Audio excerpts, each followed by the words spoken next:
Hi kids, it's Melanie on the farm, and today I'm going to show you how we take care of our hens.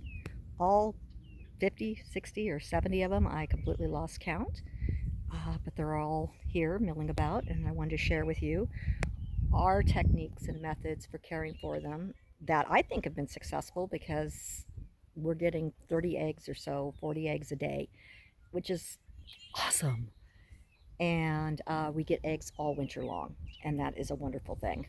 I've had a lot of friends that will tell me that their chickens stop laying in the winter time.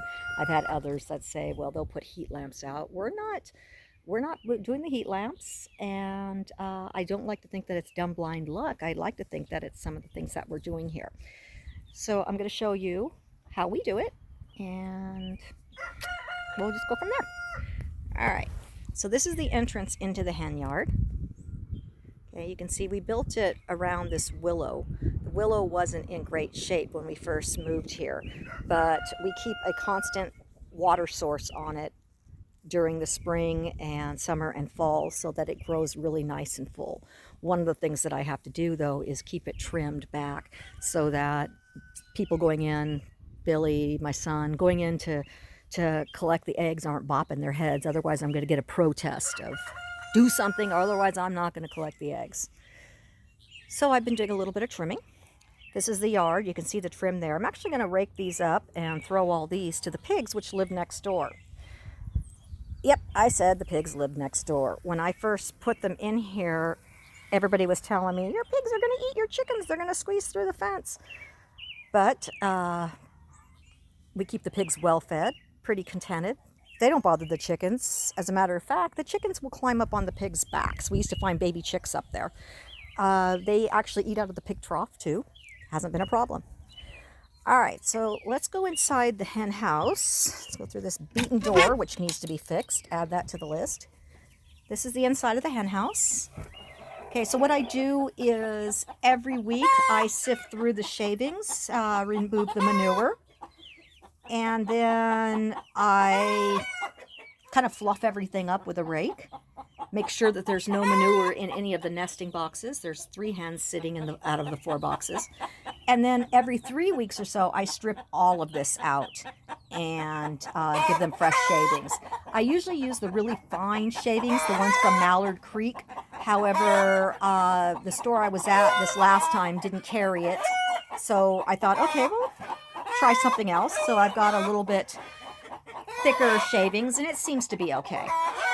Okay, so these 4 hens right here, these juveniles, we actually raise them from hatchlings. We go to the feed store, Sierra Hay and Feed in Lincoln. Wonderful, wonderful people. And we buy there. I take them to school, and then my students, my vet tech students, go ahead and raise them in the brooder. Once we have, I think, let me think, we had 8. And then once they outgrew the brooder, I brought them home, put them in one of the sheep jugs and under a heat lamp, raised them to this size, and then today was the day they got turned out. One of them seems to be stunted and gross, so he's still in the sheep jug with some of the smaller ones, but 7 of them now are running around here. Here are 4. The other 3 are already out and about doing their chicken thing. Oh, here's 2 more. And the other one, who knows, he's somewhere. All right, so that being said, when I say I don't know where he is, that being said, our chicken's free range. And I believe that is part of our success for being able to get eggs all throughout the year. We used to keep them inside here. We had smaller fencing around this picket fence to keep them inside. But of course, you have to keep up with clipping the wings, otherwise they just jump right over the fence. We were a little remiss about doing that, and they were jumping the fence, but coming back at night, so we thought, okay, let's go ahead and see how this works out. It's worked out great. They seem very contented, which is, to me, one of the keys to getting chickens to lay their eggs year-round. They're very noisy today. I feel like they're singing to me. That, or they're telling me to get out. Keeping your chickens as stress-free as possible, keeping them well-fed and a good quality of food, I think, again, are our keys to having lots of yummy eggs. So, I'm looking for a place to walk because I have this feeling that I'm going to get pooped on. There's some more over there. All right, so again, the chickens are free ranging, so they can come and go. They do come in here and roost at night. Not all of them. Some of them will roost up in this tree, which is really nice. That's why we don't trim it back too much, because we want to make sure that there's enough foliage to keep the roosters and chickens that do roost here at night hidden from predators. Living out in the country, you can imagine what comes through here. We get asked a little bit about why do we let our chickens free range if you are living in the country, because there's always that chance they're going to be preyed on. Yes, it is. That's very true. But again, they seem much happier free ranging this way. So we do face the occasional raptor, occasional coyote, but for the most part, we seem to do okay with it. All right, so what do we feed our chickens? Obviously a layer pellet, 20% protein with oyster shell mixed in. The oyster shell helps strengthen their eggs. I didn't know about that when I was first raising chickens, and I could never figure out why I was getting eggs that the shell was really soft. You know, you pick them up and they practically crush in your hands, and then learn that, you know, something to harden them you have to add to the diet. And then, of course, chicken scratch. It is cracked corn. And I've heard mixed things on it. I've heard people say, you know, the best part of the corn is not the shell part, it's that little white part. So why would you give them cracked corn? We don't use scratch as a main food source. It's more something we throw out to let them root around in. But their main food source is the layer pellets and, of course, fresh alfalfa. You can't really see it, but this is a dog igloo that we have in the hen yard because we discovered that it was just another place for the hens to go. And then we also have a really neat grain that we get from a local rancher. The grain is made, gosh, there's all kinds of stuff in it. He gets like hops from a leftover from a brewery, and then mixes in things like figs, almond hulls, a lot of almond hulls.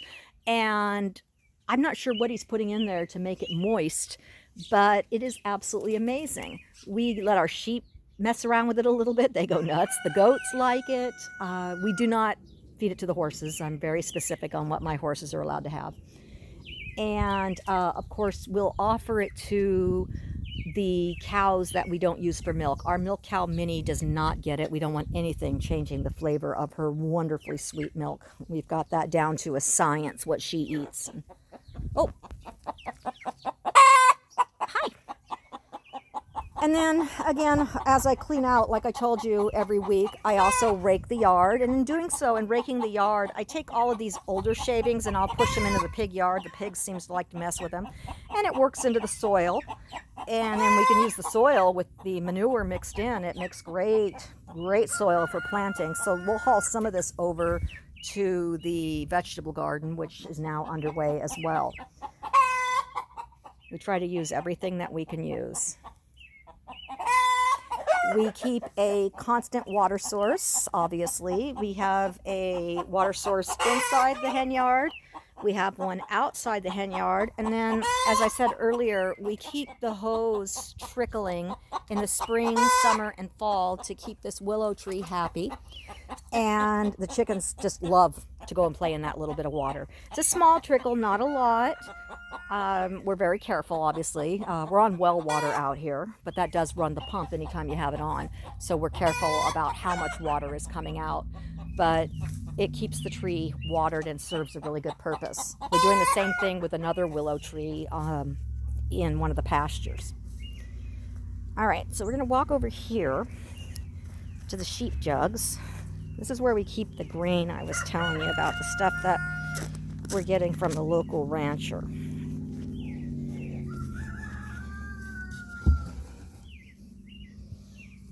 So, there we go. A lot of little buggies around. That'll keep the chickens busy. All right, so these are the jugs I was talking about for the sheep. We use these for when the sheep are birthing. That being said, we had a ewe lamb last night out in the main sheep yard. We bring our sheep in at night, so we don't have to worry about coyotes. And then found her with 2 lambs, so we moved her over into the jug so that the lambs will be under the heat lamp. Right now we've adjusted one of the jugs to place baby chicks that are too small to join the rest of the flock.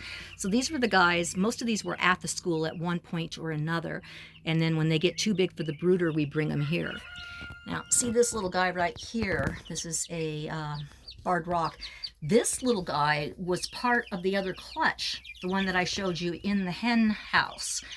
It's stunted. It is just not getting very big at all. So who knows? I don't know much about chickens in the sense of why one would be smaller than the other, but maybe it's the same with sometimes people grow, not very tall. It's eating, it's healthy, so we'll just go from there. When they get a little bit bigger, I'll go ahead and move them over to the hen yard as well, and I might pick up a few more. I get asked, how come, you have all these chickens, why, and roosters, why on earth are you buying pullets at the store? Part of the reason is when you buy the pullets, they can guarantee you, for the most part, they can guarantee you all females, which is what we want. We want the egg layers. Obviously, if you're going to allow your hens to lay eggs with the rooster there, of course, to fertilize, you could end up with little roosters hatching. And gosh, the last thing we need are more roosters. They don't really fight. Once in a while, they'll get into little tiffs, not very often, but it is really hard on the hens to have that many roosters out there breeding them. So we do have to downsize a little on the roosters. I think we have 7 of them. And ideally, I think I'd like to get maybe 4 of those placed. And then again, that's why we go to the feed store and raise the pullets. But of course, it's always nice to hatch eggs as well. So those hens in the hen house are sitting right now.